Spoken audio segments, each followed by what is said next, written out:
جراحة السمنة زيها زي أي عملية في الدنيا قد يكون فيها شوية ألم. طب هل الألم بتاعها كدرجة تعتبر درجة عالية ولا لأ؟ لأ. ما هواش بنفس الألم مثلا زي عملية القيصرية، وبالتالي فهي ما تعتبرش عملية مؤلمة بالدرجة الأولى يعني.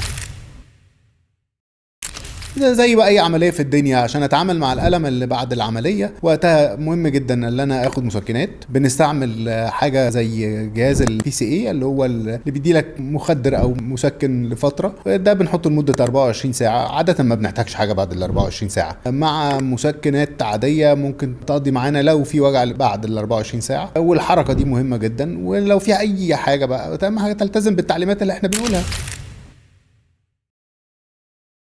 الألم يستحق ولا ما يستحقش، ده طبعا هيعتمد على كل واحد والريسبونس بتاعه. يعني انا تحملي ايه ومش تحملي ايه. في واحد تحمله ضعيف جدا، وفي واحد بيجي لي بيقول لي لا العمليه ما كانتش تستاهل خالص، ده الموضوع بسيط جدا. واحد تاني حاسس بكل شكه ابره بيتألم منها يعني. فموضوع الألم ما يستحق ولا يستحق هيختلف من واحد لواحد.